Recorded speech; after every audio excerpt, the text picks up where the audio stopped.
नमस्कार साथियों, स्वागत है आपका कॉन्सेप्ट नर्सिंग क्लासेस में। आज की क्लास में RRB nursing superintendent exam special practice test number 248 solve करेंगे। Question number 1, what is the normal urine output per hour in an adult? वयस्क में सामान्य मूत्र उत्पादन प्रति घंटा कितना होता है? A 10 to 20 ml per hour, B 20 to 30 ml per hour, C 30 to 50 ml per hour, D 50 to 70 ml per hour. Correct answer होगा इसका option C 30 to 50 ml per hour एक एडल्ट में नॉर्मल यूरिन आउटपुट होता है।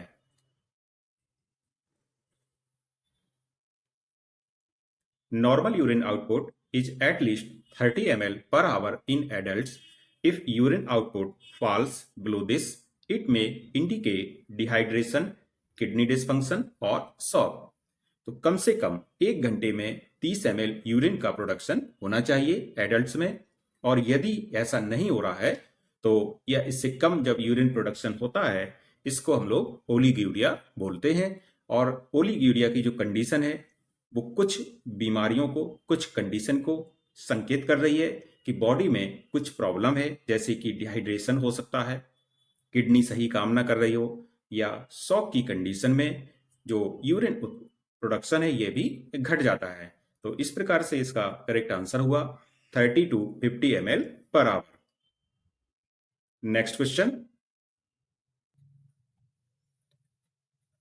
What is the antidote for opioid overdose?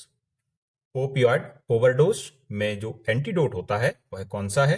A flumazenil, B protamine sulphate, C naloxone, D atropine. इसका correct answer क्या होगा? Correct answer है ऑप्शन सी नैलोक्सोन एंटीडोट होता है ओपियॉइड ओवरडोज का, इसलिए सी ऑप्शन यहां पर करेक्ट हो जाएगा।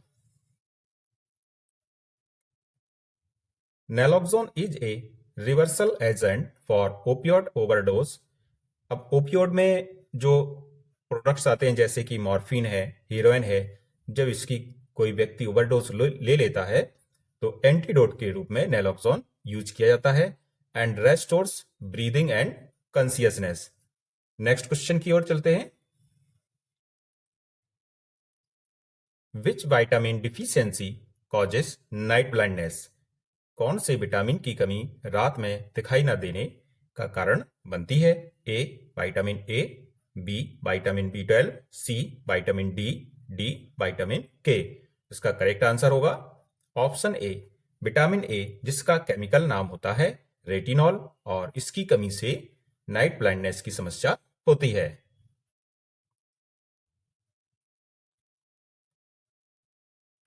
Vitamin A deficiency leads to night blindness that is called nyctalopia, and severe cases may cause xerophthalmia, dry eyes. तो आज के प्रैक्टिस टेस्ट में 35 क्वेश्चंस दिए गए हैं। यदि किसी स्टूडेंट के इसमें से 30 या 30 प्लस आते हैं तो मान के चलिए आपकी तैयारी नर्सिंग ऑफिसर एग्जाम्स के लिए बहुत अच्छी है। तो इस प्रकार से जिनके भी नंबर 30 या 35 प्लस आ रहे हैं, 30 प्लस आ रहे हैं, कृपया वो कमेंट करके बताएं। Next question, which position is best for a patient in shock? Shock की स्थिति में पेशेंट को कौन सी पोजीशन देना सबसे अच्छा माना जाता है? A supine with legs elevated, B high Fowler's position, C left lateral position, and D Trendelenburg position. इसका करेक्ट आंसर होगा ऑप्शन ए सही हो जाएगा, सुपाइन विद लेग्स एलिवेटेड। इस पोजीशन में यह पोजीशन शॉक की स्थिति में सबसे अच्छी मानी जाती है। Raising the legs improves blood return to the heart, helping to maintain blood pressure and perfusion.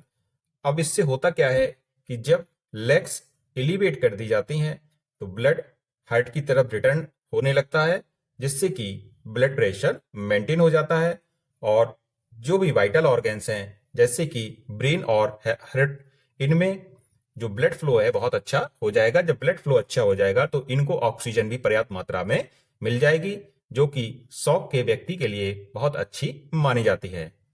Next question, which test is use to diagnose diabetes mellitus? Diabetes mellitus के लिए कौन सा टेस्ट प्रयोग किया जाता है?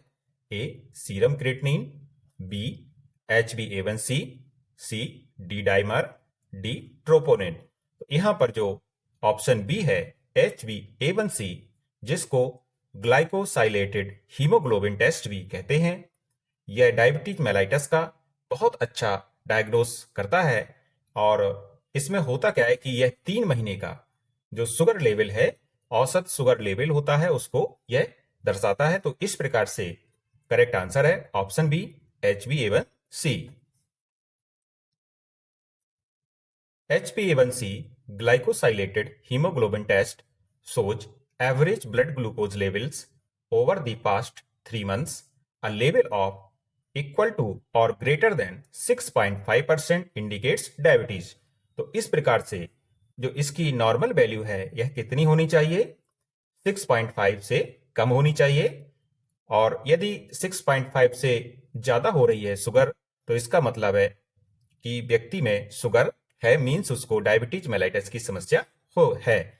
HbA1c परीक्षण पिछले 3 महीनों की औसत रक्त शर्करा को दर्शाता है। यदि यह 6.5% से अधिक हो तो यह मधुमेह का संकेत होता है। तो इस प्रकार से करेक्ट आंसर है option B HbA1c। Next question, which is the universal blood donor group? इनमें से जो यूनिवर्सल ब्लड डोनर ग्रुप है कौन सा है? A+, AB positive, O negative and B negative. तो इसमें से जो O नेगेटिव ब्लड ग्रुप होता है यह यूनिवर्सल डोनर माना जाता है, क्योंकि इसमें कोई भी प्रकार का एंटीजन, ना तो A एंटीजन होता है और ना ही B एंटीजन इसमें पाया जाता है, ना ही इसमें RH पाया जाता है।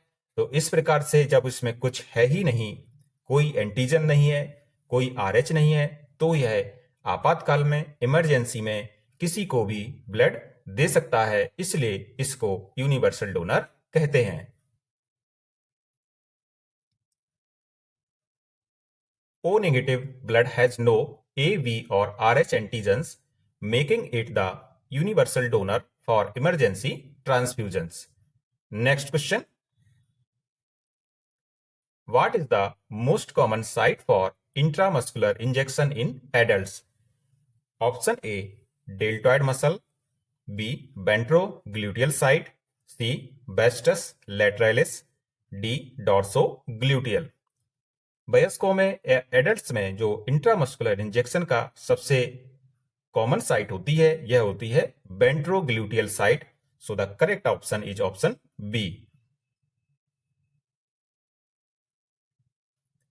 The ventrogluteal site is the safest IM injection site in adults because it avoids major blood vessels and nerves।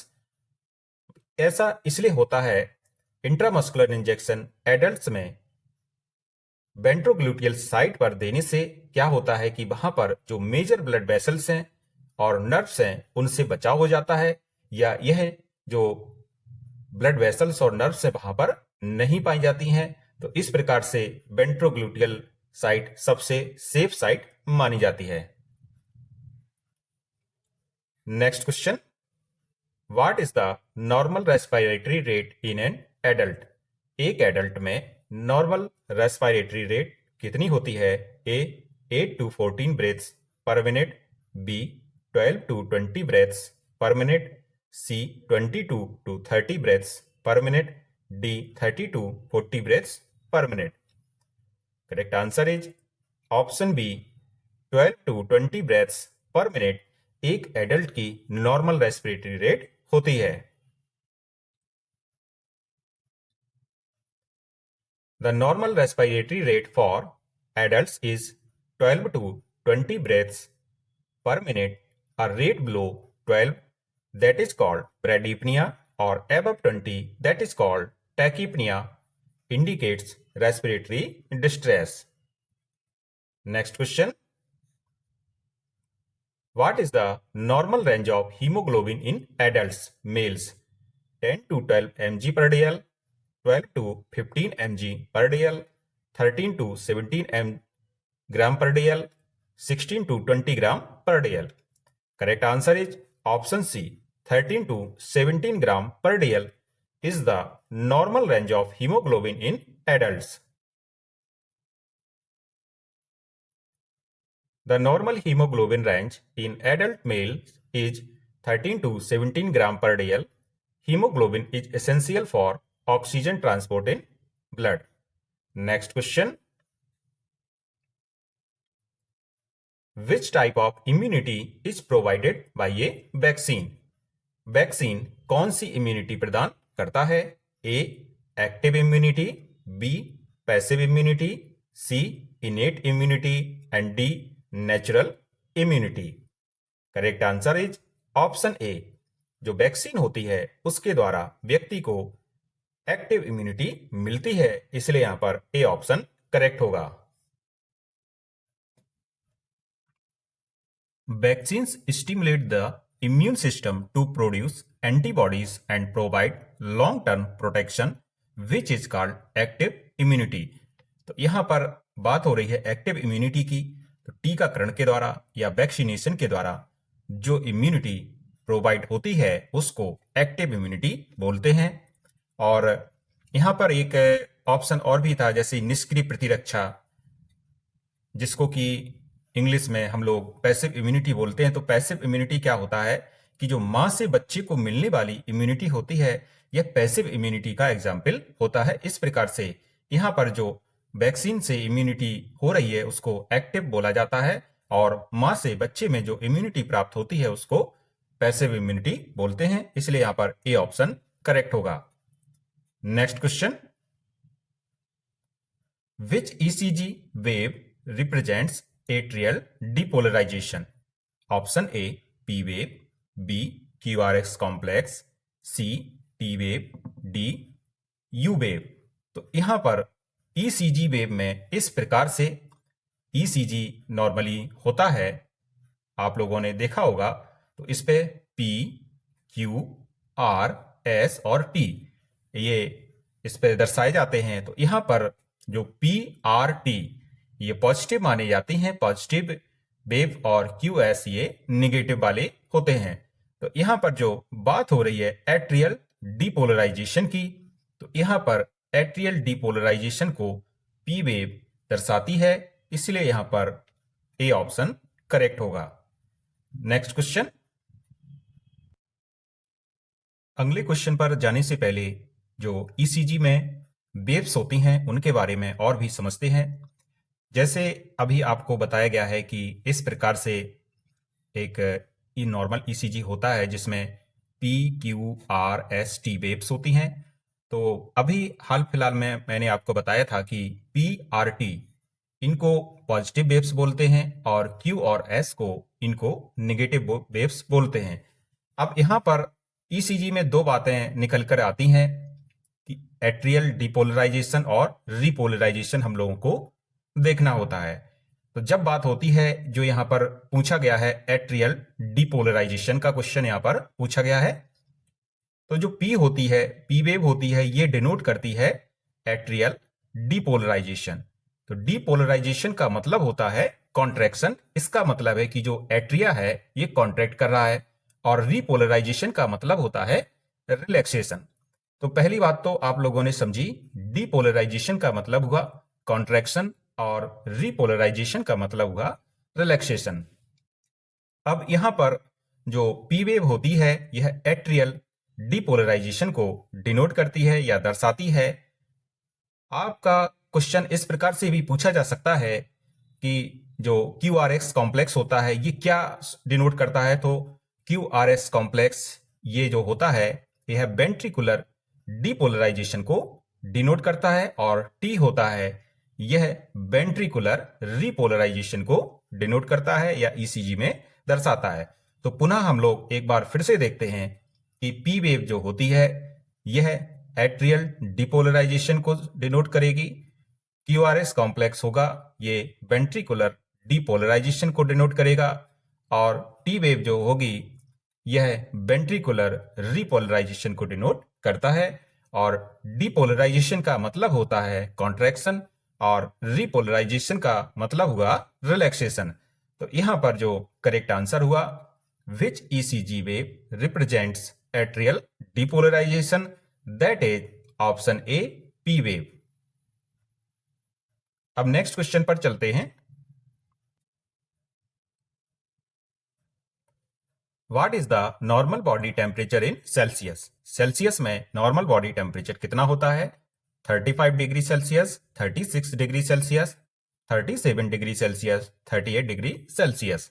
इसका करेक्ट आंसर हो जाएगा ऑप्शन सी। जो डिग्री सेल्सियस में नॉर्मल टेम्परेचर होता है यह 37 होता है, इसलिए सी ऑप्शन करेक्ट है। Next question, which is the longest bone in the human body? तो ह्यूमन बॉडी की जो लॉन्गेस्ट बोन होती है, A tibia, B humerus, C femur, D radius. तो इसका करेक्ट आंसर होगा option C, femur is the longest bone of human body. Next question, what is the causative agent of tuberculosis? Tuberculosis का causative agent कौन सा है? Streptococcus pneumoniae, mycobacterium tuberculosis, haemophilus influenzae, staphylococcus aureus. इसका correct answer होगा option B, mycobacterium tuberculosis TB का bacteria होता है, इसलिए बी ऑप्शन यहां पर करेक्ट है।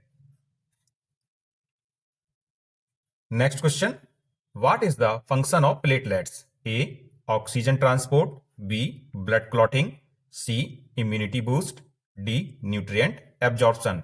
And the correct answer is option B, blood clotting is the function of platelets.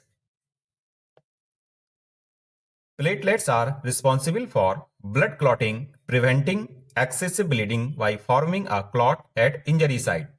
Next question, which hormone regulates sodium and potassium levels in the body? A, insulin, B, aldosterone, C, thyroxine, D, cortisol. And the correct answer is option B, aldosterone hormone regulates sodium and potassium levels in the body. Aldosterone, a hormone secreted by the adrenal glands, helps regulate sodium and potassium balance in the body. Aldosterone जो adrenal gland से स्रावित होता है, शरीर में sodium और potassium संतुलन को नियंत्रित करता है। अगला प्रश्न देखेंगे, What is the incubation period of hepatitis B? A, 1 to 2 weeks, B, 4 to 12 weeks, C, 2 to 3 days, D, 6 to 12 months. Correct answer is option B, 4 to 12 weeks. यह incubation period होता है hepatitis B का। The incubation period of hepatitis B is 4 to 12 weeks, average 90 days. It is a viral infection that affects the liver and spreads through blood and body fluids. Next question, what is the antidote for organophosphate poisoning? A, naloxone, B, atropine, C, vitamin K, D, acetylcysteine. Correct answer is option B, atropine is antidote for organophosphate poisoning. Atropine is the antidote for organophosphate poisoning as it blocks the effects of excessive acetylcholine, reducing respiratory distress. Next question, what is the most common symptom of myocardial infarction? A, headache, B, chest pain, C, leg swelling, D, blurred vision. Correct answer is option B, chest pain.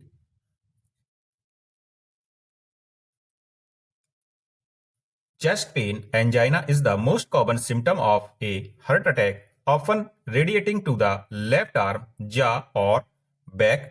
Other symptoms include shortness of breath and sweating.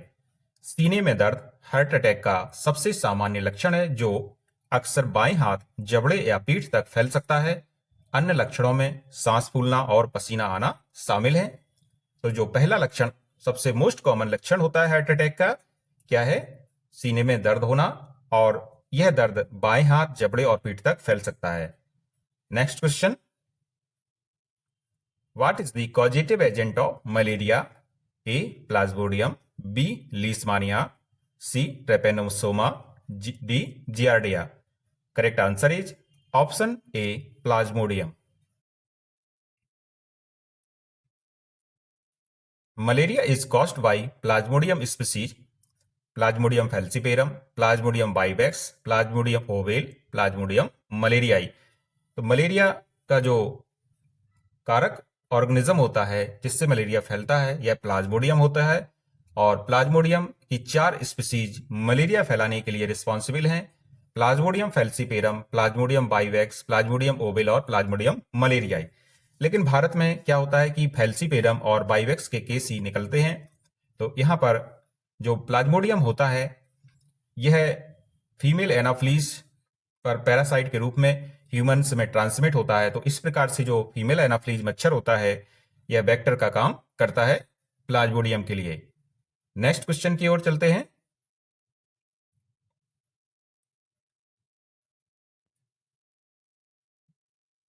Which electrolyte imbalance is most commonly associated with tumor lysis syndrome TLS? Option A hypokalemia, B hyperphosphatemia, C hypocalcemia, D hypernatremia। Correct answer होगा option B हाइपोफॉस्फेटेमिया। यहां पर जो TLS syndrome होता है सबसे अधिक जो electrolyte imbalance होता है उसमें देखा जाता है, यह होता है हाइपरफॉस्फेटेमिया। ट्यूमर लिसिस सिंड्रोम और TLS results from rapid cell lysis leading to hyperphosphataemia, hyperkalaemia, hyperuricemia and hypocalcemia due to phosphate binding with calcium। Tumour lysis syndrome में कोशिकाओं के तेजी से नष्ट होने के कारण हाइपोफॉस्फेटेमिया, हाइपरकैलेमिया, हाइपरयूरेसीमिया और हाइपोकैल्सीमिया होता है। तो इस प्रकार से ऑप्शन बी करेक्ट हो जाएगा। हाइपरफॉस्फेटेमिया एक ऐसा कंडीशन है जिसमें ट्यूमर लिसिस सिंड्रोम में सबसे अधिक देखने को मिलती है। नेक्स्ट क्वेश्चन, अगला प्रश्न जो यहां पर दिया गया है, which part of the brain is primarily affected in Wernicke's encephalopathy? Cerebellum, hypothalamus, mammillary bodies, basal ganglia. यहां पर जो क्वेश्चन है इसमें यह पूछा गया है कि वर्निक एनसिफिलोपैथी में ब्रेन का कौन सा भाग मुख्य रूप से प्रभावित होता है? तो वर्निक एनसिफिलोपैथी में जो भाग प्रभावित होता है वह होती है mammillary body. So the correct answer is option C. Wernicke's encephalopathy is caused by thiamine vitamin B1 deficiency and primarily affects the mammillary bodies, thalamus and midbrain, leading to ophthalmoplegia, ataxia and confusion। यहां पर जो Wernicke's एनसिफिलोपैथी की बात हो रही है, Wernicke's एनसिफिलोपैथी vitamin B1 की कमी से होती है और इसमें मुख्य रूप से जो मेमिलरी बॉडीज होती हैं, थैलेमस होता है और मिडब्रेन होता है, वो प्रभावित होता है और जिसके कारण से नेत्र संबंधी पक्षाघात, जिसको ऑप्थेल्मोप्लेजिया भी कहते हैं, एटैक्सिया और कंफ्यूजन की स्थिति देखने को मिलती है। Next question, which of the following conditions is associated with a water hammer pulse? Water hammer pulse से जुड़ी हुई जो कंडीशन है कौन सी है? A aortic stenosis, B aortic regurgitation, C mitral stenosis, D tricuspid regurgitation. यहां पर जो करेक्ट आंसर है ऑप्शन बी सही हो जाएगा। एओर्टिक रिगर्गिटेशन यह वाटर हैमर पल्स से जुड़ी हुई कंडीशन है। वाटर हैमर पल्स, जिसको कि कोरिगेंस पल्स भी कहते हैं, is a wounding pulse caused by increased stroke volume and rapid atrial runoff commonly seen in aortic regurgitation। Next question, What is the classic ECG finding in pericardial tamponade? Pericardial tamponade में classic ECG pattern क्या होता है? A peaked T waves, B electrical alternans, C ST segment elevation, D wide QRS complex. यहां पर correct answer होगा option B electrical alternans. यह pericardial tamponade में pattern होता है। इससे संबंधित जो एक्सप्लेनेशन है वो भी यहां पर हम लोग देखेंगे। Pericardial tamponades causes electrical alternance where the QRS complex alternates in height due to the heart swinging in a fluid-filled pericardial sac। तो यहाँ पर क्या होता है कि जो पेरिकार्डियल टेम्पोनेट में इलेक्ट्रिकल अल्टरनेंस देखा जाता है जिसमें QRS कॉम्प्लेक्स की जो ऊंचाई है यह बदलती रहती है, क्योंकि जो हार्ट होता है वो फ्लूइड से भरी हुई जो पेरिकार्डियल सैक होता है उसमें हिलता रहता है। तो इस प्रकार से करेक्ट आंसर है option B electrical alternans. Next question, which drug is used to treat hypertensive crisis in pheochromocytoma? Pheochromocytoma में हाइपरटेंसिव क्राइसिस के उपचार के लिए कौन सी दवा प्रयोग की जाती है? A clonidine, B sodium nitroprusside, C phenoxybenzamine, D labetalol. Correct answer होगा इसका option C phenoxybenzamine. Phenoxybenzamine, a non selective alpha blocker, is the preferred drug in pheochromocytoma as it prevents catecholamine induced hypertensive crisis। फिनॉक्सीबेंजामाइन एक non selective alpha blocker है जो pheochromocytoma में catecholamine के कारण होने वाले हाइपरटेंशन को रोकता है। नेक्स्ट क्वेश्चन की ओर चलते हैं। In which condition is Schilling test used? Schilling test का उपयोग किस स्थिति में किया जाता है? A pernicious anaemia, B iron deficiency anaemia, C aplastic anaemia, D sickle cell anaemia. इसका करेक्ट आंसर होगा ऑप्शन ए परनीसियस एनीमिया की कंडीशन में सिलिंग टेस्ट किया जाता है, इसलिए ए ऑप्शन यहां पर करेक्ट है। Schilling test measures vitamin B12 absorption with and without intrinsic factor to diagnose pernicious anaemia. तो परनीसियस एनीमिया का डायग्नोस करना हो तो विटामिन B12 एब्जॉर्प्शन टेस्ट करते हैं जिसको सिलिंग टेस्ट बोला जाता है। नेक्स्ट क्वेश्चन की ओर चलेंगे। Which organism causes malignant otitis externa? Malignant otitis externa किस जीवाणु के कारण होता है? A Staphylococcus aureus, B Streptococcus pyogenes, C Pseudomonas aeruginosa, D Candida albicans. यहां पर जो करेक्ट आंसर होगा ऑप्शन सी सही हो जाएगा। स्यूडोमोनास एरुगिनोसा के कारण मैलिग्नेंट ओटाइटिस एक्सटर्ना की कंडीशन देखने को मिलती है। Malignant otitis externa is a severe infection seen in diabetics and immunocompromised patient caused by Pseudomonas aeruginosa leading to skull base osteomyelitis। तो इसमें जो मैलिग्नेंट ओटाइटिस की जो कंडीशन होती है, डायबिटीज मेलाइटस हो और जिन मरीजों की इम्यूनिटी कमजोर होती है उनमें ये स्थिति देखने को मिलती है और इसका कारण स्यूडोमोनास एरुगिनोसा बैक्टीरिया होता है जिसमें जो स्कल का बेस होता है उसमें इन्फेक्शन हो जाता है। नेक्स्ट क्वेश्चन की ओर चलेंगे। What is the therapeutic range of serum digoxin level? Serum digoxin level की चिकित्सीय सीमा क्या है? ए 0.1 to 0.5 Ng पर ml, बी 0.5 से 2.0 Ng पर ml, सी 2.5 से 5.0 Ng पर DL पर ml, डी 5.0 से 10.0 Ng पर ml। तो यहां पर जब बात होती है सीरम डिगॉक्सिन की जो थेरेप्यूटिक रेंज की, तो यह होती है 0.2 to 2 Ng/ml. So the correct answer is option B. Serum digoxin की जो थेरेप्यूटिक रेंज होती है कितनी है? 0.5 से 2.0 Ng/ml होती है। 2.0 Ng/ml से अधिक होने पर टॉक्सिसिटी हो सकती है, जिसके कारण वॉमिटिंग है, ब्रेडिकार्डिया है और जो विजुअल डिस्टर्बेंसेस हैं ये देखने को मिलती है। तो इस प्रकार से यहाँ पर करेक्ट आंसर हुआ 0.5 to 2.0 Ng/dl। नेक्स्ट क्वेश्चन की ओर चलेंगे।